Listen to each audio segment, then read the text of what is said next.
It's Tromonte and friends. Let's have a conversation. It's Tromonte and friends. I'm back for another episode. I have a special guest courtesy of Alex Rodriguez, who I don't like right now. He'll see this and probably laugh. Introduce yourself. Hi, my name's Amanda. So we're going to jump right into this, Amanda. Okay. You have an Onlyfans, correct? I do. Can you please explain to the casual viewer the misconceptions that people have with women who have Onlyfans accounts? Oh, man. Labels, immediately labels. If you have OnlyFans, you're a hoe. Not true. Not true. If you have OnlyFans, you're doing nudes or you're doing porn. Not true. Yeah. How do you maneuver people who have presumptions about women who have OnlyFans accounts? Because that is like my friends, that's what they think. I'm like, that's not necessarily the case. Yeah. I would say I'm just very vocal about it. As soon as I have, or tell someone I have OnlyFans, they look directly at me and give me that look. And I'm like, no, relax. I'm not doing nudes. I'm not doing porn. OnlyFans is used for a lot of different things. Me personally, I do like lingerie content, swimwear. I'm very festive with my OnlyFans too. So, yeah. What made you want to start an OnlyFans account? Because it's become more popular like the last several years. So I contemplated it for about 6 months because I had everyone and their mom blowing up my DMs asking me for a link. Finally, one day I said, you know what? I'm just going to do it. And I made an OnlyFans. What reluctancy did you have that took you so long to start it? I'm not really someone that cares about what anyone thinks, but I knew the negative stigma that came along with it. I think I just kind of needed to mentally prepare myself. I'm also the type of person that I'm go hard or go home. So I told myself, if I'm going to do OnlyFans, I'm going to commit and I'm going to do OnlyFans, like full blown. How long have you been doing it now? 6 months. 6 months? Yeah, it started in November. Do you have like a date where you're like, I'm gonna stop? Or are you just gonna keep going? No. Without disclosing numbers, like around, I would say estimate. Have you made a lot of money? I would say relatively. I've made a decent amount of money, especially for not getting naked. I will say that. Do you have requests for people for you to want to get naked? Oh, absolutely. All the time. Do you think that there's something wrong with women who decide to get naked on OnlyFans Absolutely and expose not. their bodies? Absolutely not. I'm all for it. Because men have this thing where we're like, especially if we don't know the person, we'll jump to conclusions. I don't know them at all, but she got OnlyFans, man, she must be out here.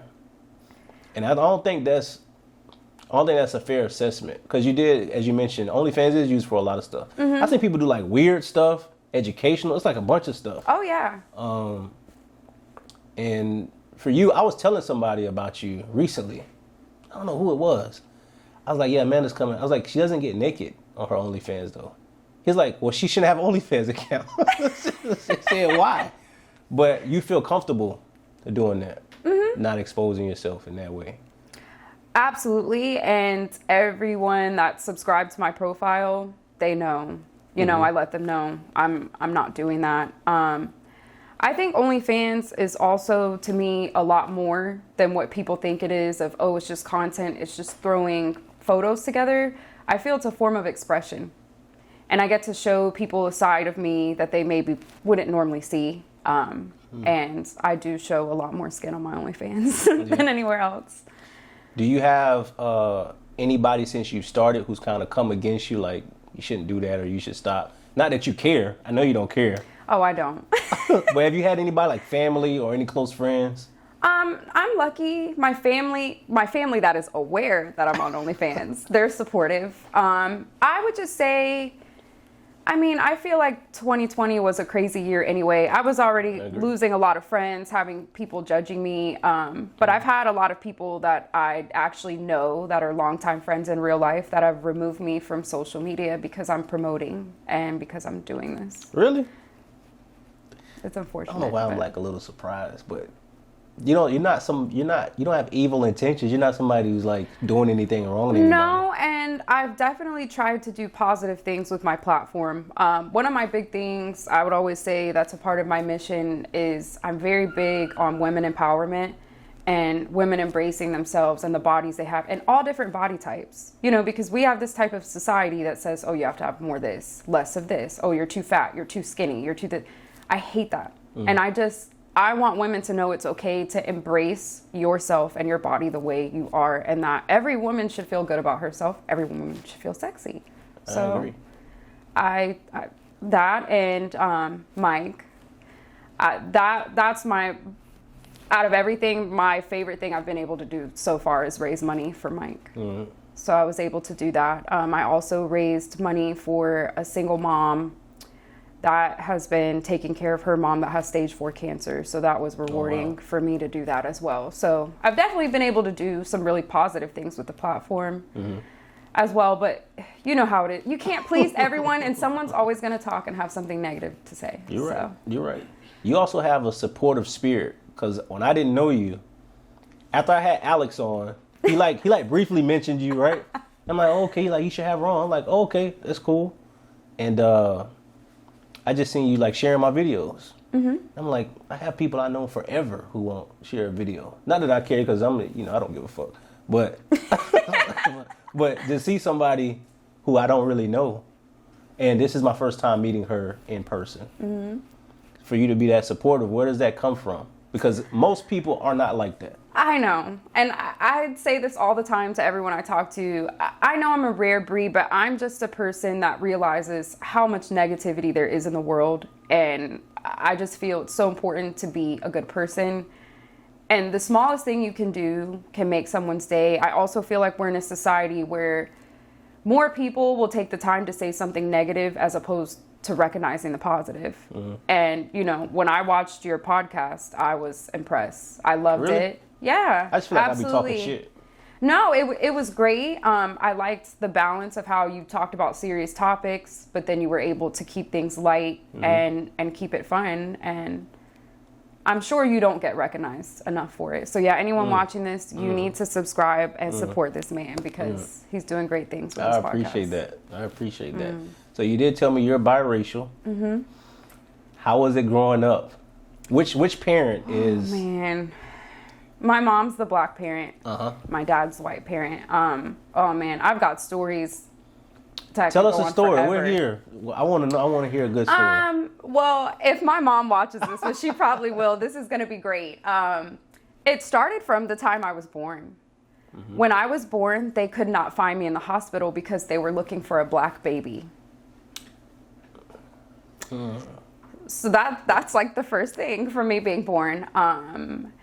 When my mom would pick me up from school, they would look at us like we were aliens or something. Or when I'd say, that's my mom, they'd go, wait, that's your mom? Yes. And then they'd say, are you adopted? No. And then some of them would get confused because they'd say, well, you look like her. I'm like, yes, because she birthed me. So it's just been a lot of different things. Even people jumping to conclusions if they haven't physically seen my mom. When I tell them I'm half black, my mother's black. Oh, well, she light skinned, right? No, my mom is black. Okay. Have you, in the past, especially in the past year, especially due to the global pandemic, we've had a lot of blatant injustices against people of color. Because you're biracial, what is your perspective? Because a lot of us people who are quote unquote fully black, whatever that means, some of us have this thing against people who are not fully black, supporting causes. I don't know where the fuck that come from. I've experienced that myself. How does that make you feel? It makes me feel horrible. Because you are black. I mean, right. And that's something that I try to explain to people as well. So this is the perspective that I've given a lot of people is, when topics, conversations come up about being black community, things like that. I'm very realistic about it. I'm truly in the middle. I have been prejudiced against for being black, for being white, for being something I'm not. even people assume I'm Hispanic. I've been prejudiced against for that. But what I say is this. People don't see me as a black woman, although I'm half black because of my skin color. But just because I'm not dark doesn't mean I'm still not considered to be a black woman. Right. Yes, I'm half, but I'm still a black woman. But at the same time, I've had the experience of growing up my entire life and watching my mother, my grandparents, my aunt, watch them get treated differently when we go places because they're darker. So I've seen that firsthand, and I feel that pain. And for example, that George Floyd case and what happened to him, I was sick to my stomach when I watched that video. And when I saw the verdict for that trial, I cried because that case felt so personal to me, because it could have been any of my black family members, my black friends, even me, you know? So was there any conflict? Has there ever been any conflict within your family because your dad is white and your mom is black when it comes to like racial injustices or social issues? I've been fortunate to where I don't feel I've had to experience any of that, but my parents definitely did. My parents definitely did. When they first got together, you know, no one wanted to see them together. And I mean, I think the other thing is it's a lot more common for a white woman and a black man to be together as opposed to a black woman with a white man. So that's the other reason people treat me like a unicorn.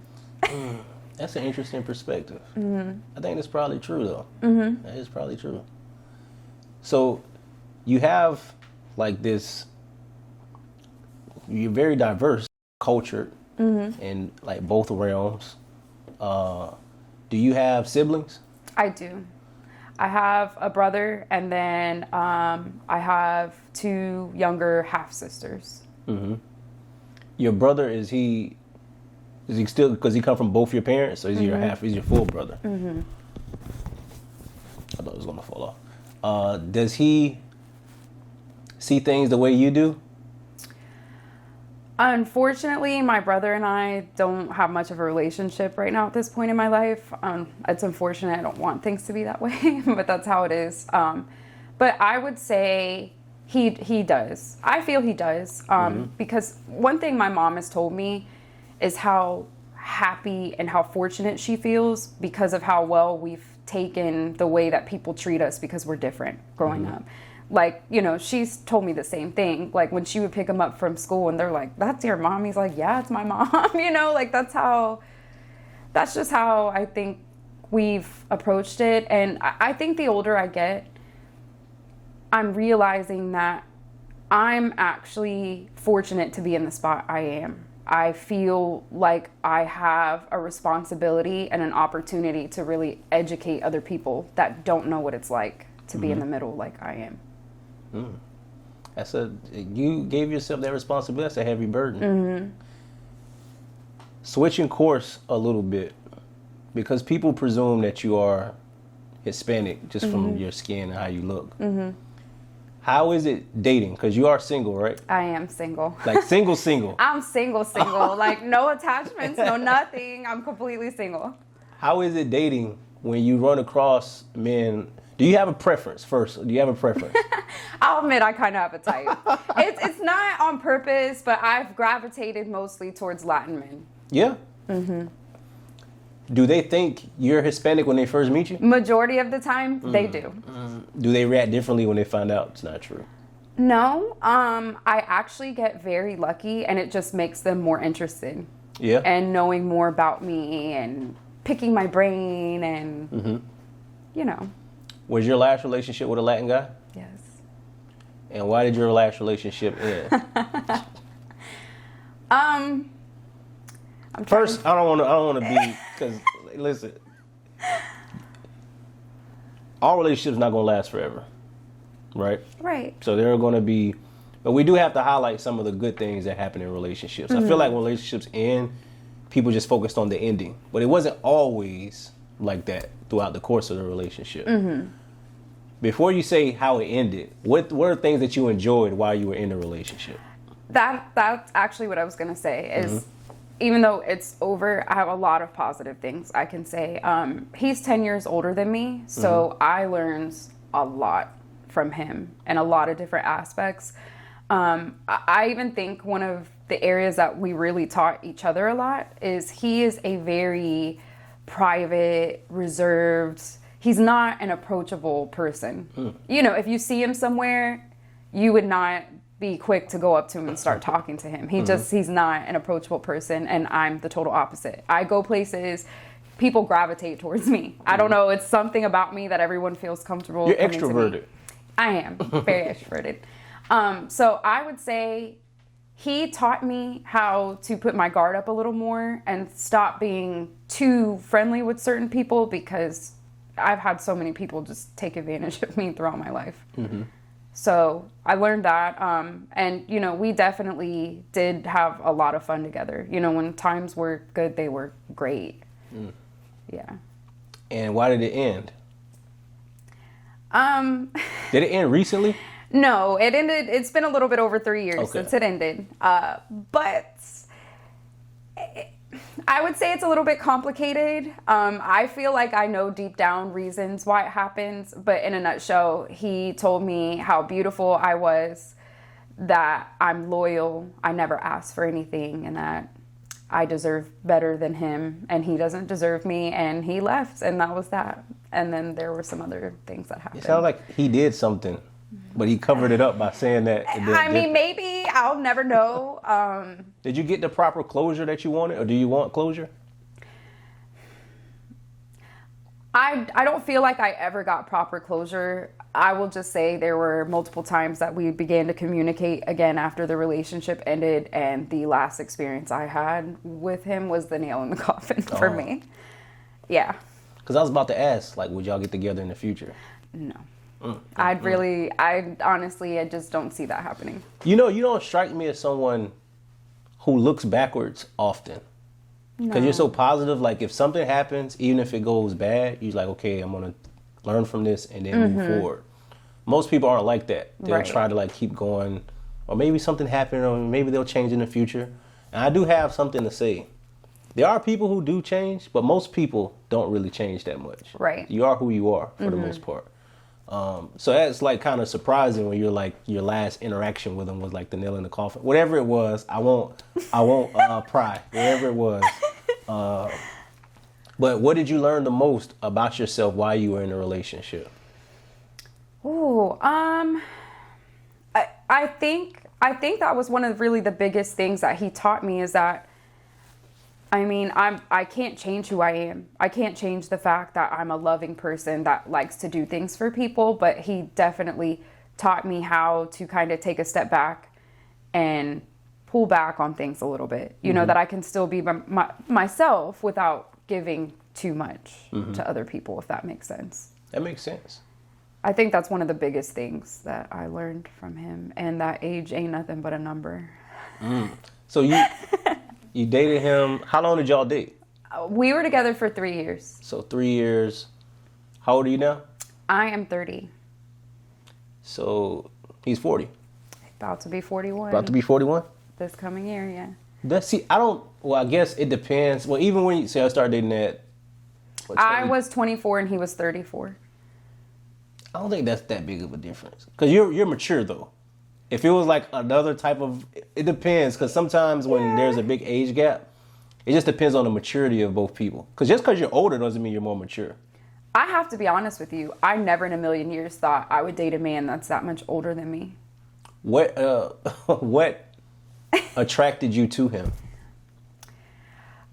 So I hate to bring zodiac signs into this, but I just it is what it is. I have to put it out there.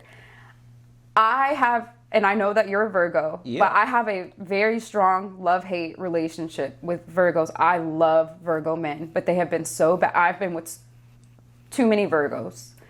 And I think what attracted me to him, I actually met him through a friend.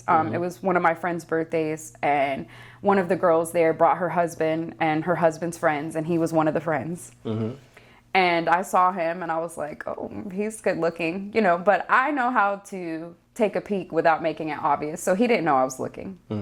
And I don't know, he was just kind of mysterious to me. And then he ended up coming to me and approaching me. And then, I don't know, that's just kind of how that ball got rolling. I've heard so many women, or just people in general, men too, when they date Virgos, they say the same thing. Like, I love Virgos, but I hate them too. What is it about us?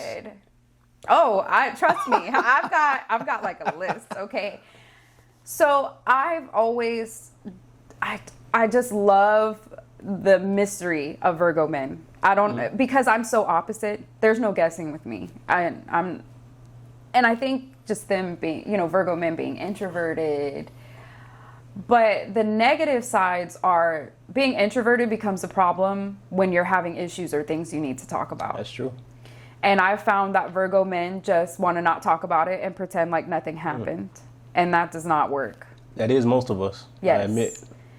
And I don't see anything wrong, with Virgos being clean, but the OCD is on another level. And don't make my wife come out here, man. Like She's something gonna get on me, I've man. never seen in my life. It is like, we are like that. I am.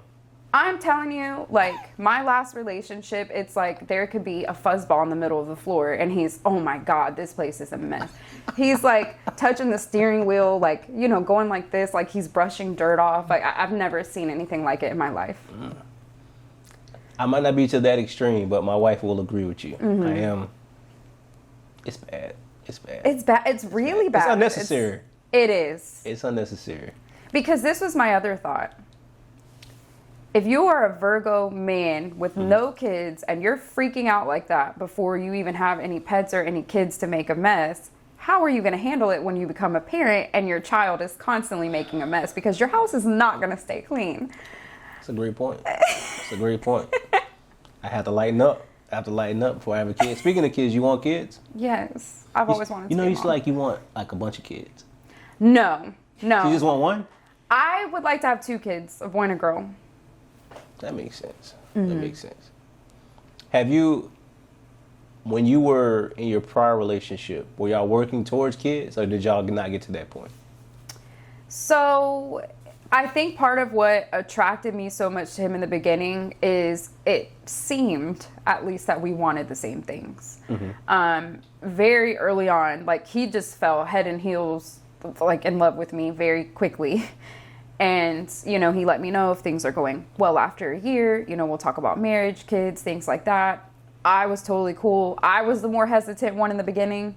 And then as time went on, I was thinking to myself, okay, we need to start having these conversations. And he did the opposite.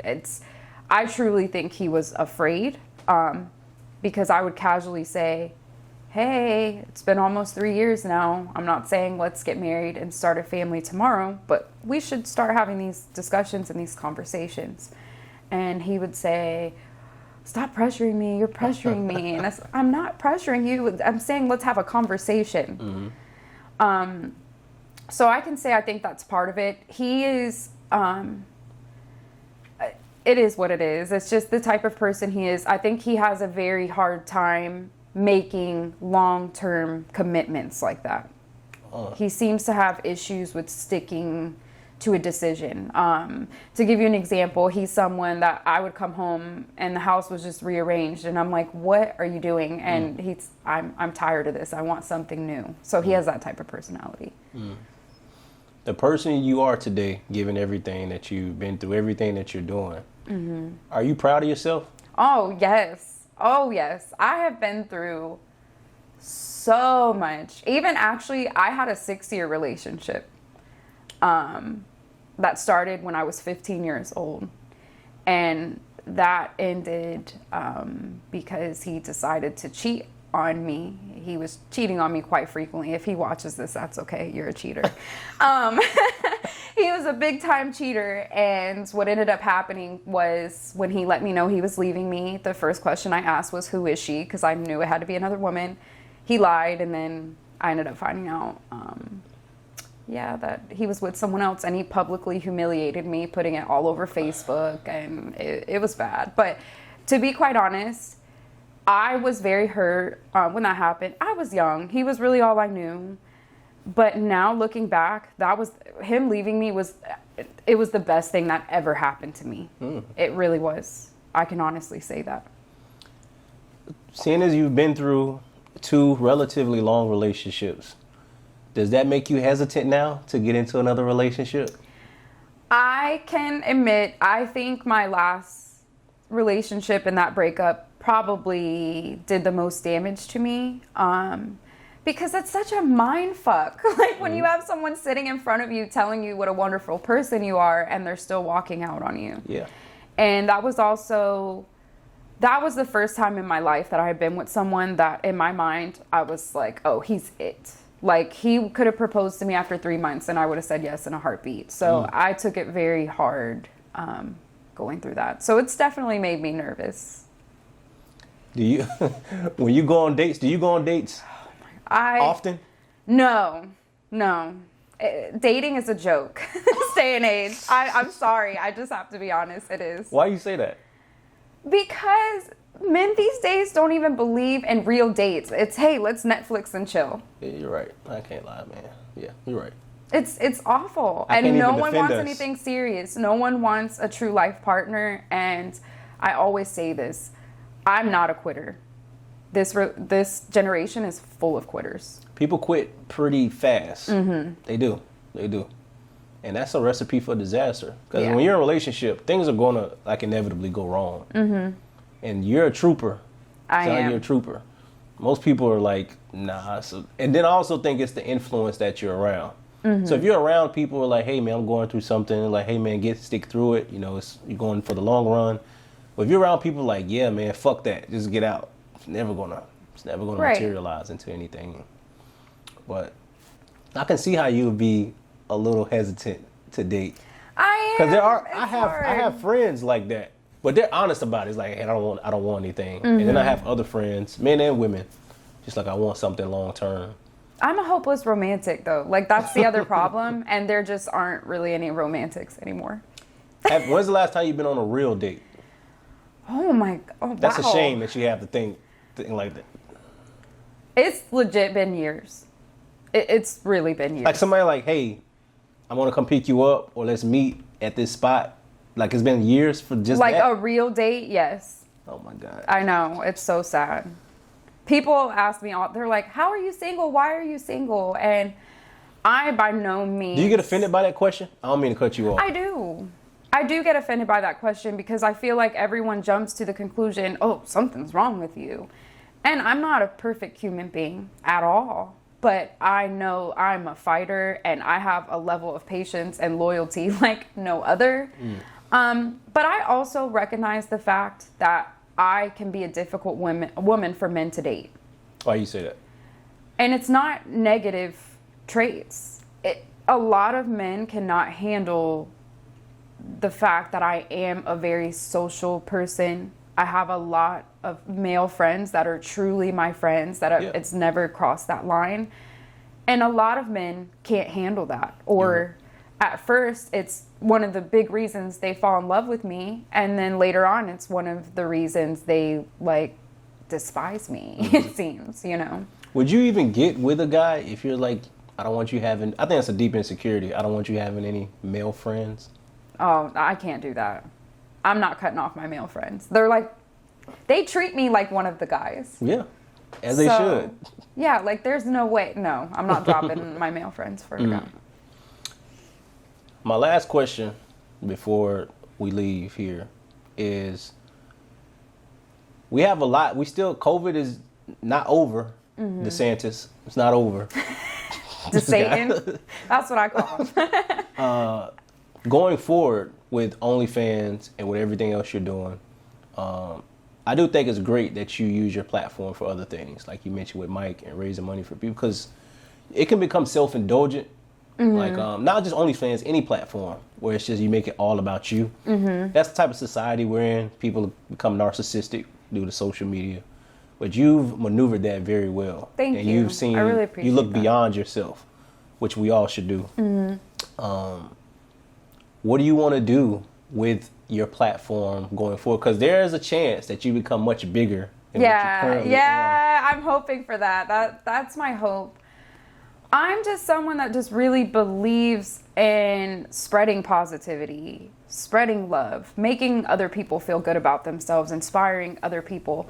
that's been another really rewarding piece of OnlyFans for me is I have gotten so many messages from women and they tell me, Amanda, you've inspired me. I think it's so brave how you're just not caring what anyone thinks and you're doing this. And I won't say her name, but it really touched me. I had one woman that I know that got a photo shoot done, and she did specifically a couple photos in lingerie, and she did it because she said I inspired her to step great. outside of her comfort zone. So that made me feel really good. That's great. Yeah.